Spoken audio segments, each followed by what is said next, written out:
All right, time for our video of the day. President Trump called out fake news networks during today's joint presser with Baltic leaders. Take a look. Pick a reporter, please. You could pick a reporter, a Baltic reporter, ideally. Real news, not fake news. Go ahead. Very entertaining. Time for the Hannity Hotline. Love you, Hannity, but please do me a big favor. Put your hands in your lap and hold them tight. Almost every word you say, you've got to use your hands. I've even watched some of your guests, Sarah Carter, right now. I don't see her hands flying every word. Please do me that favor. Bye-bye. Mr. Hannity, great show. Run for president in 2024. You will be elected. Okay, I'm going to run. My hands are not moving. Have anything to say to me? Hannity Hotline, good or bad, 877-225-8587. That is all the time we have left this evening. We will always be fair and balanced, but not to destroy Trump media in any way, shape, matter, or form. We have a couple of big reports coming up this week. We hope you'll stay tuned for that. Let not your heart be troubled. Jason Chaffetz is in for Laura, who, by the way, will be back on Monday. Laura will be back on Monday. So, Congressman, don't get too comfortable in that seat. Laura is back on Monday. Absolutely. She set this vacation up like a month ago is when they asked me to do this. So Fake not news. Too comfortable. Not too Laura comfortable. is back on Good. Monday. Good. She does it as well as anybody. Better her. than me. Thanks, Sean. All right. Thanks. This is a Fox News alert. I'm Jason Chaffetz in tonight for Laura Ingraham. We have late-breaking developments on that deadly workplace shooting today at YouTube headquarters in San Bruno, California. And we'll have a live report from the scene south of San Francisco in just a moment. But we begin Fox News team coverage with the latest from Trace Gallagher, who's been monitoring all the day's developments in our West Coast newsroom.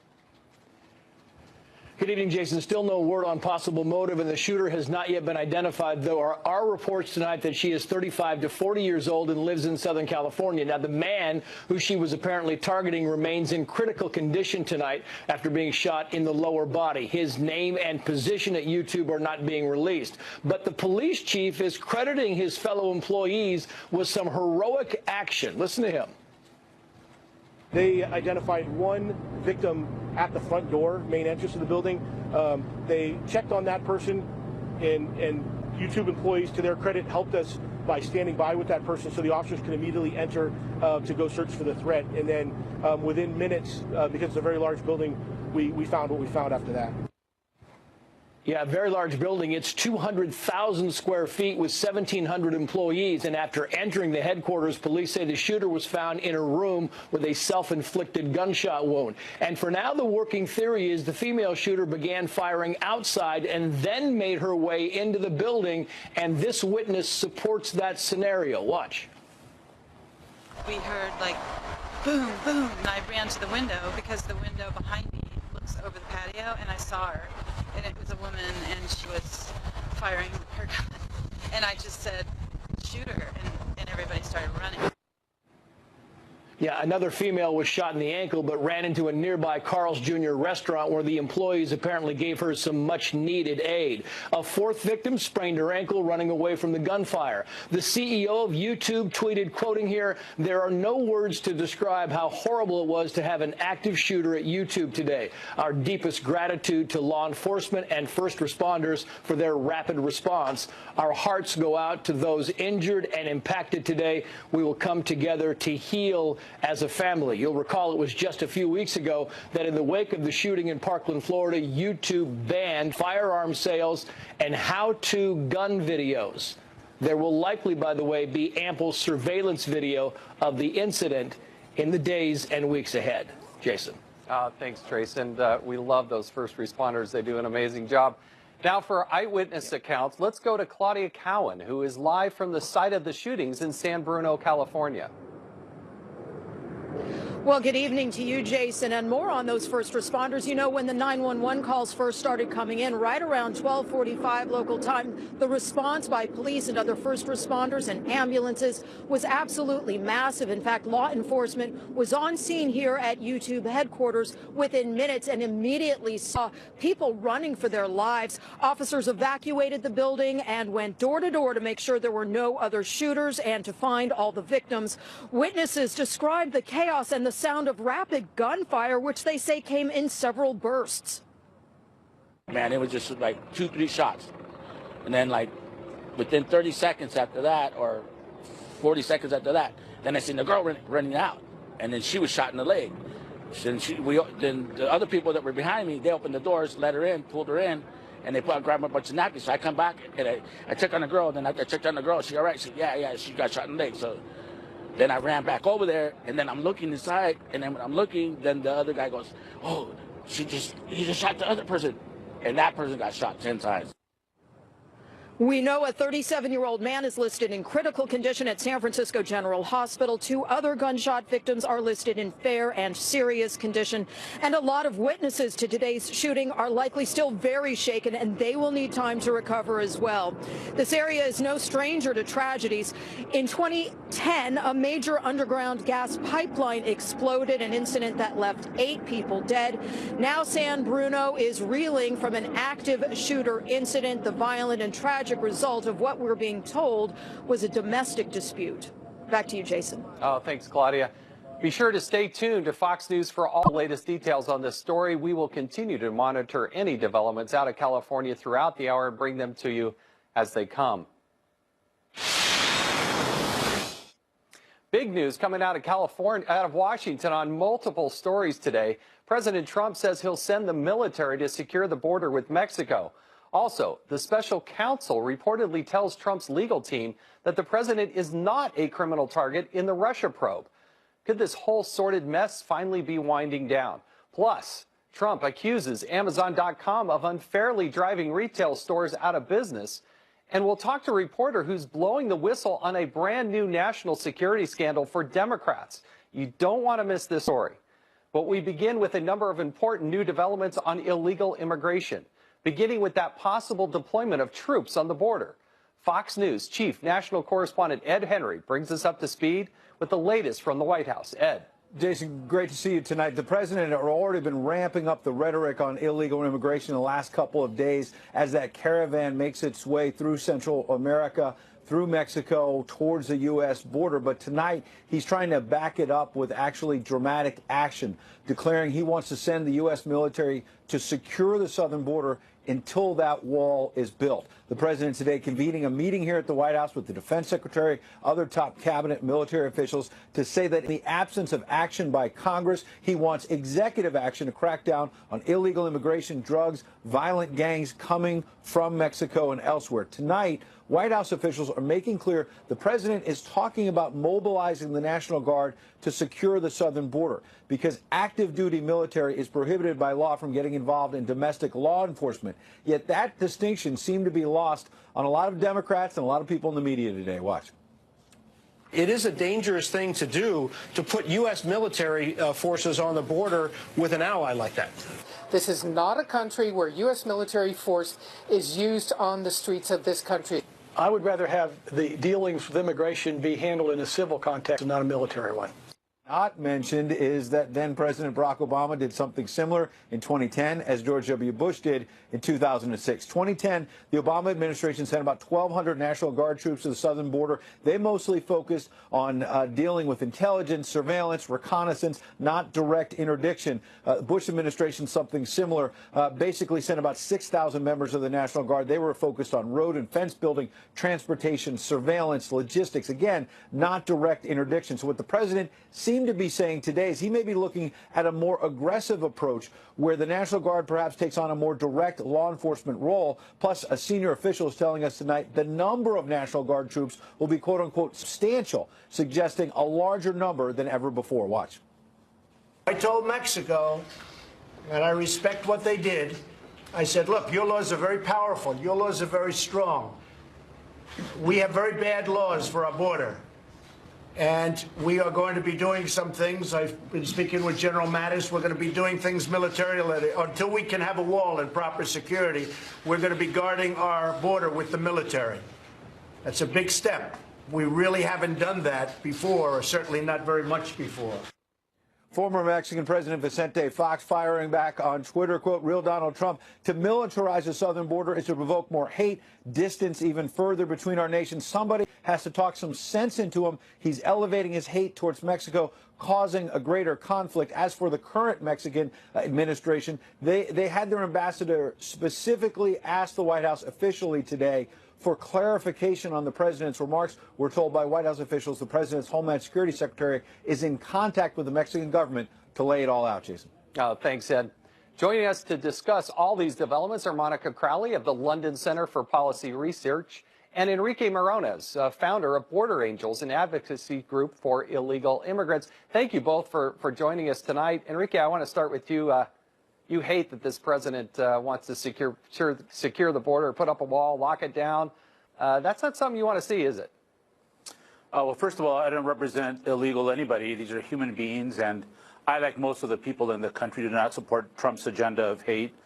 The border is already militarized. There's already a wall that covers a third of the border. It's led to 11,000 deaths. And Donald Trump is a person totally out of touch with reality.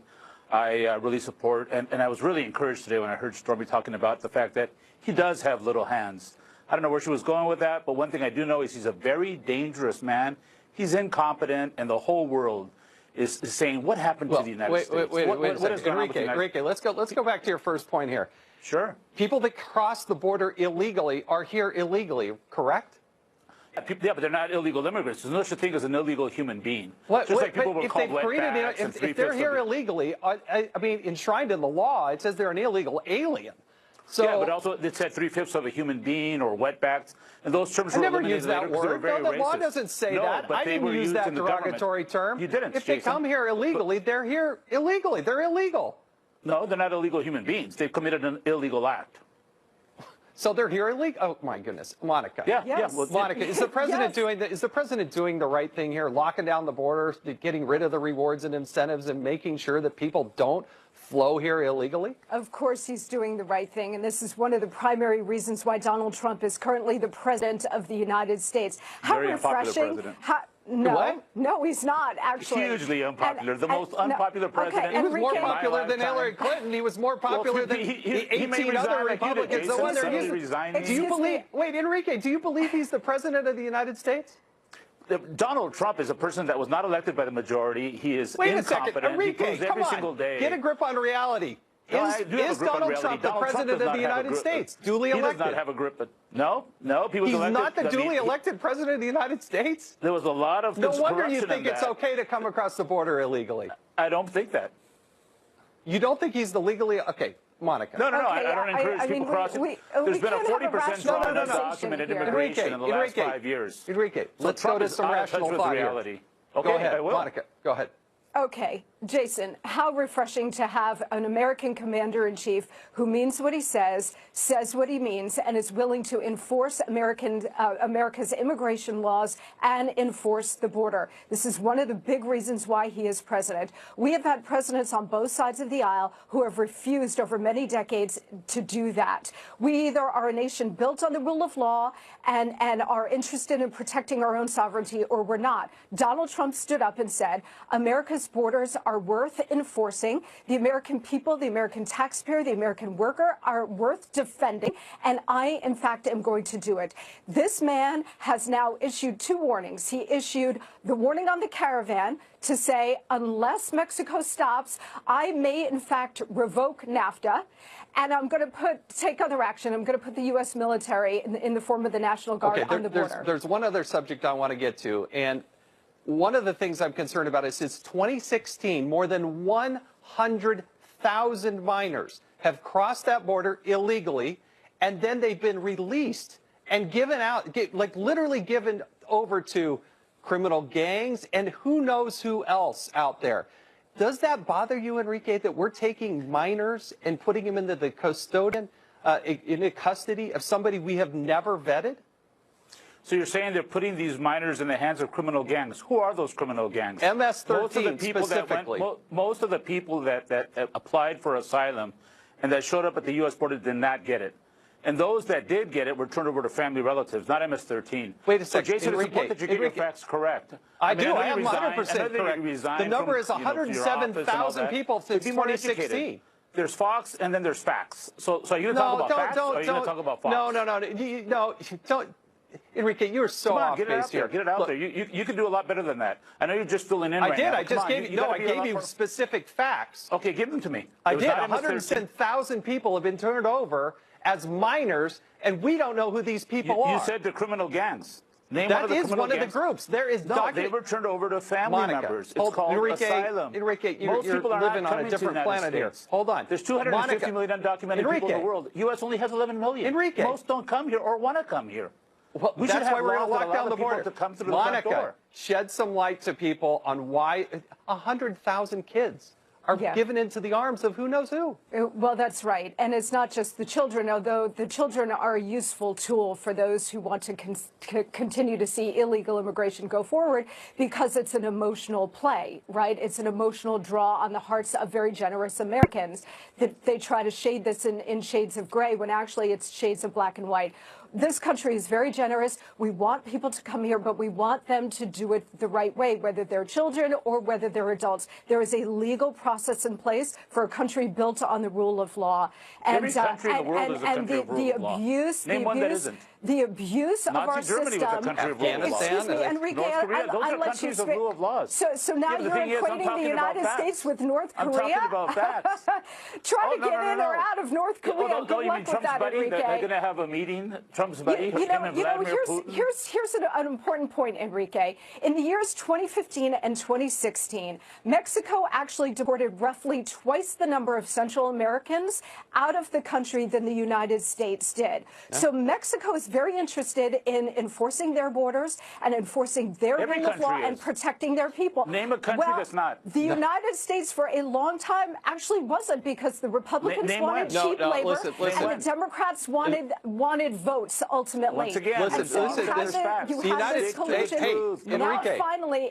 Now finally we have an American president who's interested in protecting our sovereignty and the rule of law. He's being ridiculed all over the world. No, he's a very dangerous man. That's why he's so unpopular. Enrique, you've had more than your opportunity to say what you wanted to say, but I got to tell you, the United States is the greatest country. Listen, Enrique, the United States of America is the greatest country on the face of the planet. They're not trying to break out of the United States and get into Mexico or somebody else. That is not happening. We have to leave it there. Thank you both for being here tonight. Meanwhile, Immigration and Customs Enforcement officers are using a new tactic to get around the lack of cooperation by local authorities in California's sanctuary cities. Instead of going into these cities, officers are going into communities and farm fields and to apprehend illegal immigrants, even those without criminal records. Acting ICE Director Thomas Homan said his hand was forced by sanctuary policies and that it would be, quote, nonsensical to demand that ICE solely focus on criminals, end quote. Let's discuss this change with Claude Arnold, former special agent in charge for ICE and Homeland Security investigations in Irvine, California. We thank you for being here. Thanks for your service in serving our country. Why the change? Why not just focus on the criminal element? There's plenty of that. But why this change? Well, thank you for the invitation to be on the show. People are characterizing it as a change, but in actuality, it's not a change. It's returning things back to the status quo the way they were prior to the Obama administration. It was the practice of ICE that when they were out looking for their priorities, and priorities are and should be criminal aliens, but when they're out looking for these priority targets, if they run into someone who's here illegally, they're not going to turn a blind eye. Now, they were restricted from doing so by policies under the Obama administration. And so basically what President Trump has done is take away those policies to return it to how it was with President Bush and all the presidents before that, at least in the 27 years that I was serving. Look, I've been out with the ICE officers. They do an amazing job. They do it in a very delicate way, but a very difficult way, in dealing with some very hardened criminals. And people don't care because they're not citizens of this country. But some are comparing him even to Nazi Germany. Look at this montage, and I want to have you react to it. We're standing in front of a building that has become the headquarters for the Gestapo of the United States of America. Do you hear the echoes of history here? 100%. I think there's a strong feeling in the Jewish community we cannot let this happen. It's our responsibility. What was done to us cannot happen to other people. Agents are getting on trains and going through the train and spotting people and saying, what is your citizenship? I tell you, that first group was actually Democratic members of Congress. How do ICE officers react when they see that kind of attitude from members of Congress on the Democratic side of the aisle?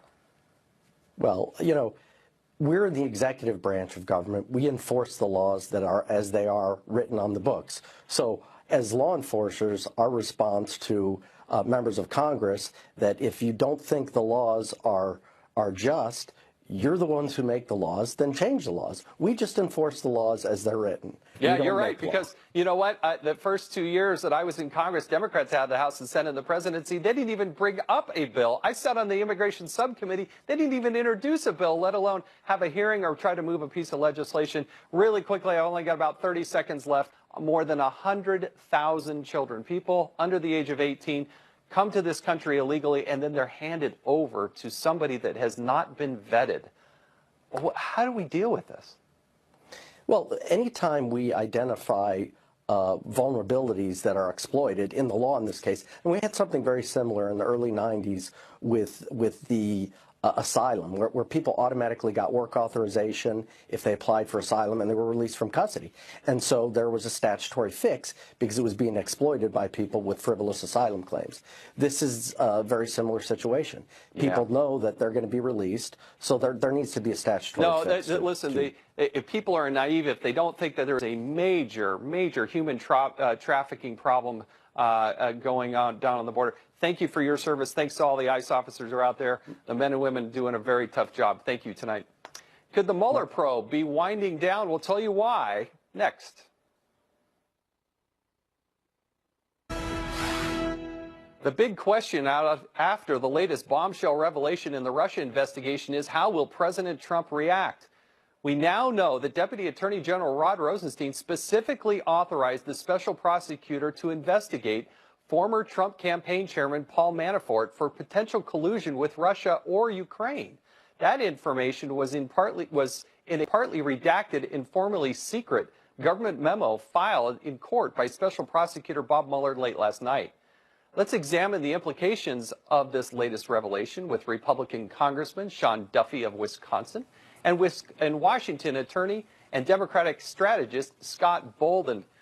Scott, I want to go to you first. Do you think that this is really justified? Is it going in the right direction? And what in the world would Ukraine have to do with the Russia collusion on the election of 2016?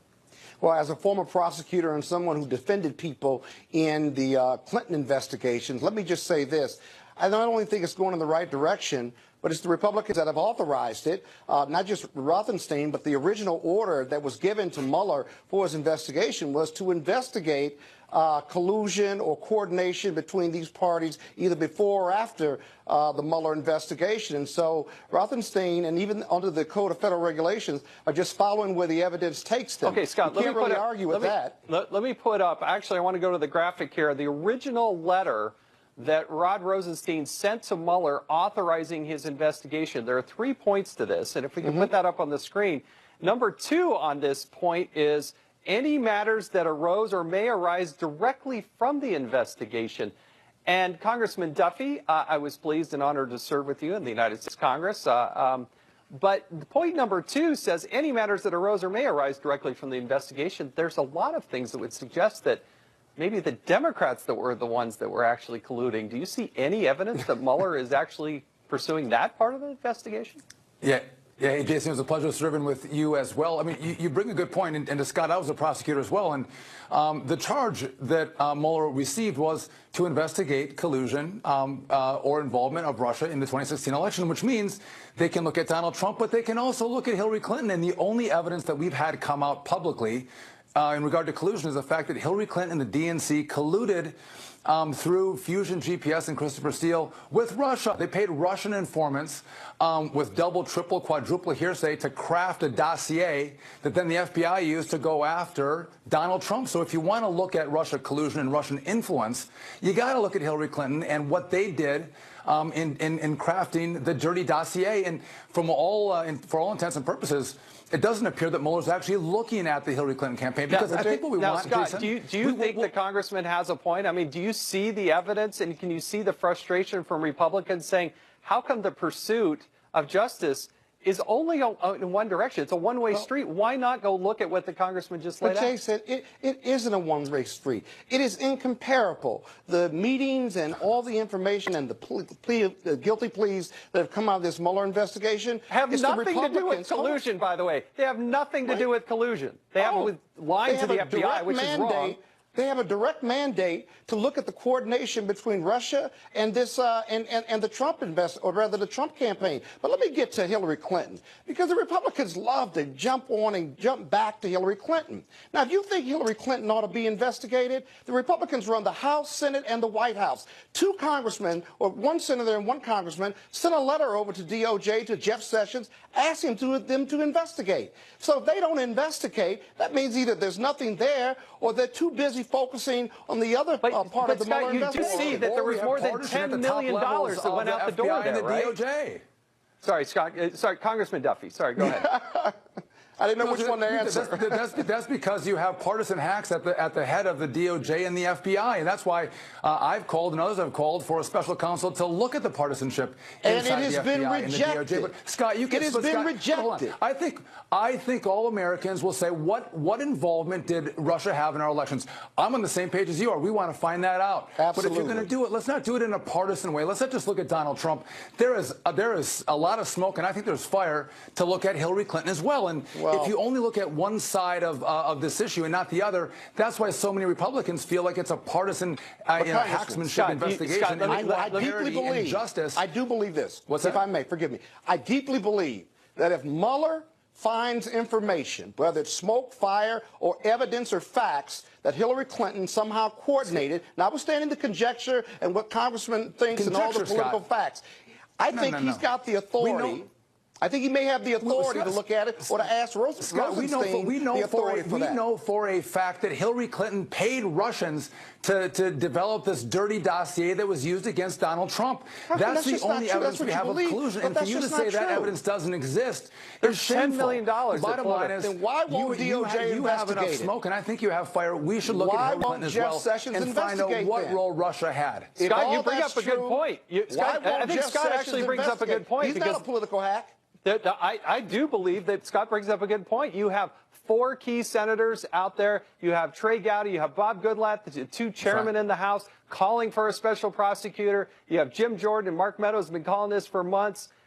And you got people like Sean, and they still won't do it. And I got to tell you, to people on the right side of the aisle, it is a mystery because it does seem like it's a one-way street. But Democrats are not afraid of an investigation of Hillary Clinton. We're not. Listen, I'm not afraid of it. I don't think the Dems should. Let the investigation run its course. And I promise you, the Democrats won't be attacking the investigation. You understand this point very well. You were the chairman of... Jason, you were the chairman of the investigation in the Oversight Committee and investigation in the House. And when you tried to get information from the FBI and the DOJ, did they cooperate with you? Did they provide you the evidence that you asked for as a dutifully empowered individual in Congress to do oversight over those over the Bureau and the agency? No, they didn't provide it to you. They don't provide it to the Intelligence Committee. They don't provide it to Bob Goodlatte and the Judiciary Committee. They're not cooperating even with our investigations, which makes you scratch your head and go, what are they trying to hide from the American people and from the Congress? If they cooperated with us, Scott Bolden, I want to give you. Scott Bolden, I want to give you the last word, but I do want you to consider this. It is a closed investigation. There have been subpoenas in place since 2016, and still the Department of Justice will not open up the files on a closed case. And I would think that you're very accomplished, and I think a reasonable person would understand how patently unfair it is to the pursuit of justice and oversight to not turn over those documents and allow congressmen on both sides of the aisle to review those documents. Well, you know what? Let me tell you this. I don't know whether it's fair or reasonable or not, but I don't know whether Republicans are bragging or complaining because you are in control of all three houses. And by the way, congressmen and senators have a lot of levers to pull. You can hold them in contempt. You can impeach them. You can force them to turn these documents over. You could even go to court to do it and have a court hold them in contempt. And Republicans just simply have not done it. Now, are you bragging or complaining? Gentlemen, I got to leave it there. This is not a situation to get away. I appreciate you joining us tonight on this beautiful Tuesday night. Thank you very much. Congressman, good seeing you. Thank you. President Trump's war with one of the richest companies in the world is quickly going to DEFCON 1. We'll tell you why he thinks Amazon has an unfair advantage next. President Trump is on the warpath against Amazon.com, blasting the company in 5 tweets over the past 5 days. At a press conference today, he explained why he thinks the company has some unfair advantages over its competitors. The post office is losing billions of dollars, and the taxpayers are paying for that money because it delivers packages for Amazon at a very below cost. The other thing is a lot of retail businesses all over the country are going out of business, so that's a different problem. And that's a big problem. If you look at the cost that we're subsidizing, we're giving a subsidy to Amazon, and we're talking about billions of dollars a year. Amazon is going to have to pay much more money to the post office. There's no doubt about that. Trump has also scorched Amazon CEO Jeff Bezos for negative coverage of the administration in the Washington Post, which he also owns. Let's discuss the president's accusations with Republican National Committee woman for California, Harmeet Dillon, and radio talk show host and political analyst Garland Nixon. Thank you both for being here. Harmeet, I want to go with you first. This seems to be a personal feud, to put it lightly, between the president and Jeff Bezos. Is that the root of everything that's going on here? Or does the president really have a strong point to make on the unfair advantages, as the president says, that Amazon has? Well, I think both are true. Clearly, the president is irked at the unfair coverage that he gets from the Washington Post. But on the other hand, there are some serious issues with the United States Postal Service. It's had the same rates and allocation of expenses to the package delivery part of its business since 2007. And so it's really way overdue for an adjustment. Back in 2007, as we all know, we didn't have such a dependence on mail order as we do today, and Amazon's business was a mere fraction of what it is today. And one of the big problems the president's facing is that he has nominated 4 members of the Postal Regulatory Commission, but they're being held up in the Senate along with a number of other nominees. Now, if he got those people in place, A, he'd be able to have some adjustment of those rates and some right sizing of those rates. So there is some subsidy going on, but it's not really anybody's fault. And B, we could really look at one more point here. We could really look at the pension issues. The reason that the Postal Service runs a negative and a deficit is because it has to prepay its pension for 75 years worth of benefits. No, you're 100% right on that. $5.5 billion a year. I spent a lot of time on the postal issues.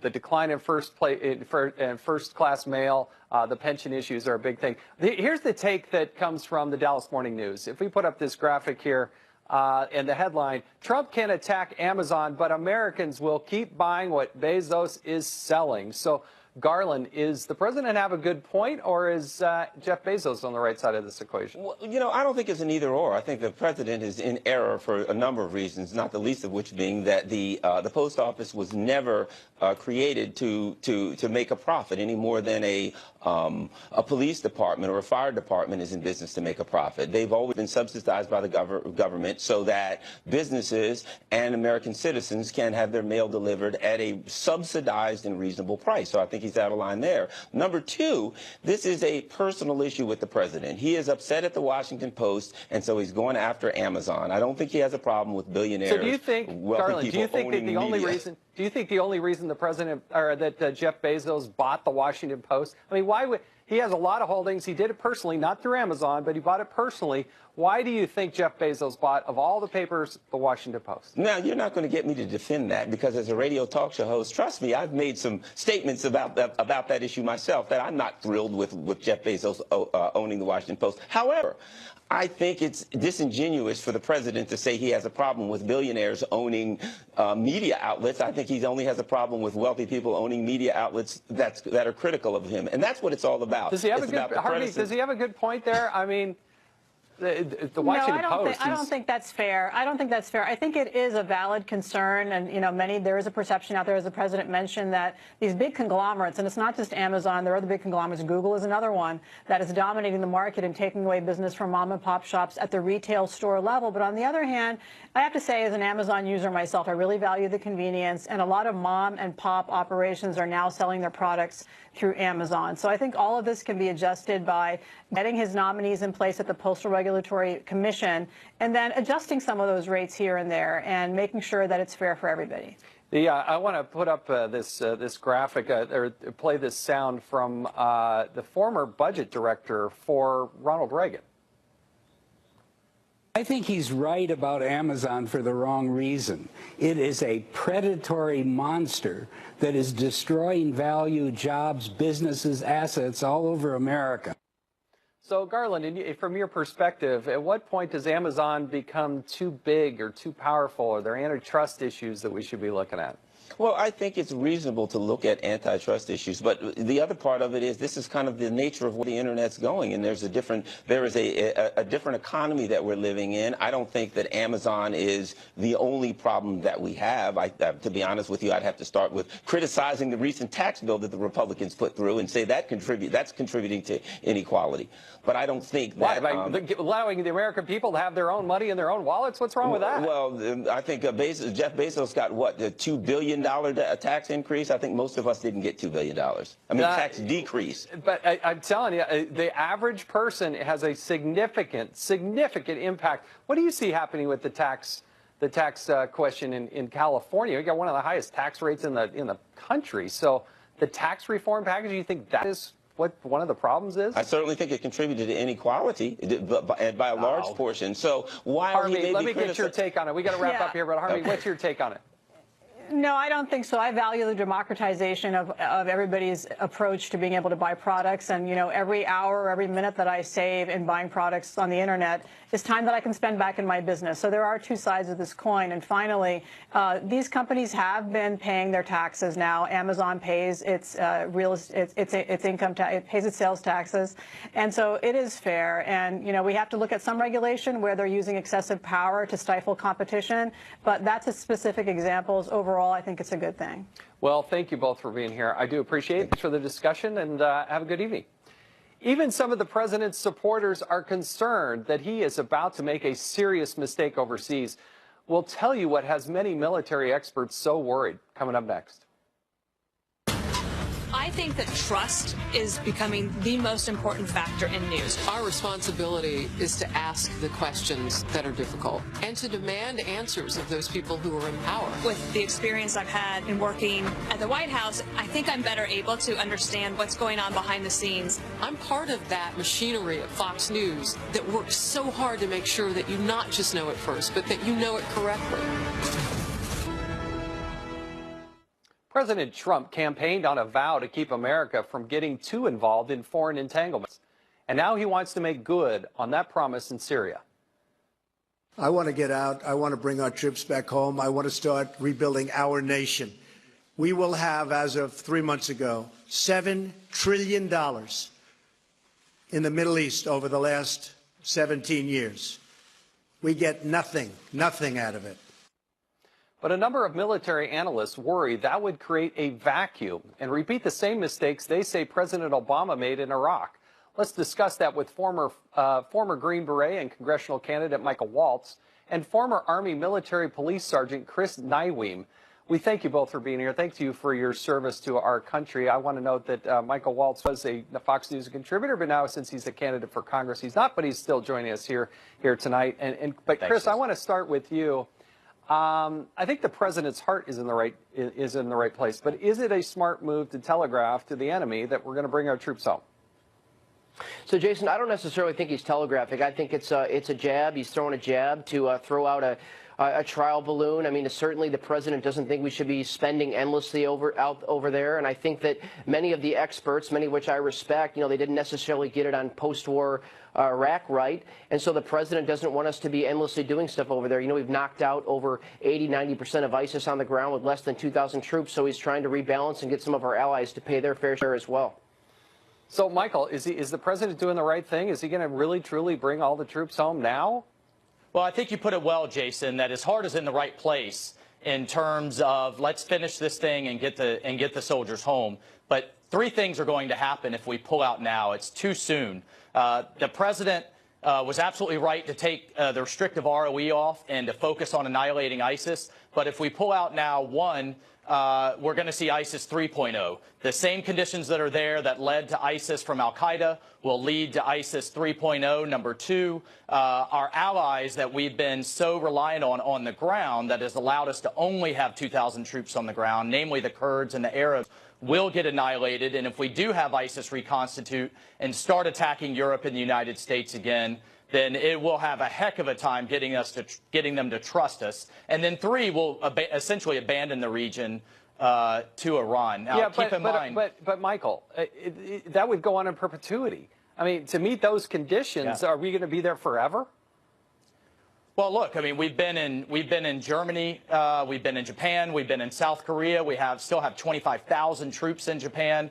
Unfortunately, this president, like with South Korea, is going to have to clean up the messes that Obama left him after 8 years of just essentially turning his back completely on the region. And it's going to take longer. It's just too soon at this point. But he is absolutely right in getting our allies to pay up and to pony up, and we ought to look at what the Bush 41 did in the first Gulf War, where he had Germany, Japan, and the Gulf allies contribute over $50 billion. The president has done huge work there to get the allies to pay for NATO. And he's done a great job with NATO, well. and he absolutely should do this. No, too. absolutely. But Chris, under what conditions? When do you actually bring the troops home? Well, look, I don't think it's going to happen overnight. I think the president's signaling he wants to see more support financially from those in the region, and it's tough work. I mean, many of those we served with in Iraq and Afghanistan lost eyes, lost legs, fighting wars where, the post-war reconstruction, other things didn't work, and he's holding up some assets in Syria. But I think ultimately the president's going to galvanize other supporters to come to the table. It's a chess match, and I think he's smart, and some of our senior advisors don't give him the credit he deserves. It's chess, but we've got to get other allies to do things. I think Mr. Bolton is going to have the president's ear. We're going to have a good plan going forward, but we cannot just endlessly pay and do all the work ourselves without having others help us out. It's not going to be like Iraq, and I think the president is setting those expectations. Let me ask you, Michael, first. It should be a simple question, but I think it's one of the most difficult questions. What is victory? What is victory in Afghanistan, and what is victory in Syria in dealing with ISIS? Well, I think, Jason, actually, that's a broader question. What is victory against Islamic extremism? That's really what we're dealing with, and I think that we're dealing with how do we undermine and defeat an ideology, much like we undermined and defeated the ideology of communism. Syria, Iraq, Afghanistan, those are the battlefields of this modern, which I think is going to be a generational war to undermine that ideology, because we're dealing with brainwashing and we're dealing with religion, just as it took those other battlefields and 60, 70 years to defeat the ideology of communism. So that's really what we're looking at. And so what does victory look like? What it looks like is when you have women marching in Tehran and Riyadh and Damascus, and where women thrive in civil society and women thrive in politics, you don't see an extremist problem. That's what we're really dealing with. We are in a global war against Islamic extremism, and these are just but a series of battlefields that we have to win here. Chris, how do you take what is victory? When you're talking to a 20-year-old who's going into battle, leaving his loved ones, his family behind to go serve the United States overseas, how do you explain to that young soldier or whoever it might be and his family what is victory, and what are you actually, when do you get to that point where you've actually become victorious?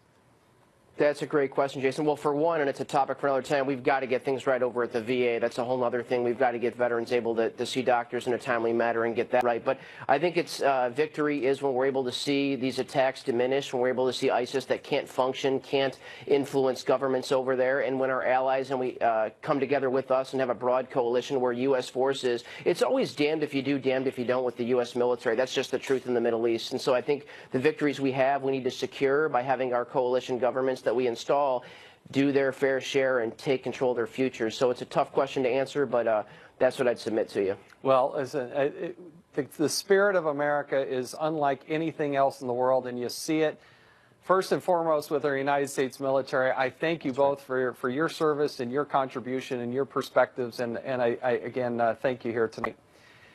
You won't hear about it on other networks, but we'll tell you the shocking details in a story that's becoming a major scandal for Democrats. Coming up next.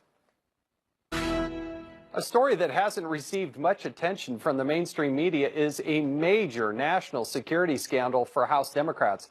44 Democrats employed a number of Pakistani nationals as internet technicians who are now under investigation for allegedly gaining unauthorized access to congressional data, including classified information. The latest revelation, amazingly, Democrats apparently exempted those employees from background checks, didn't even check their backgrounds. One reporter has been doing great work digging up the shocking details. He's joining us now. His name is Luke Rosiak of the Daily Caller. Luke, I got to tell you, you've done some great work on this. But give us a synopsis of what's happening here, because you had 44 Democrats, including Debbie Wasserman Schultz, who's the head of the DCCC, the Democratic Congressional Committee.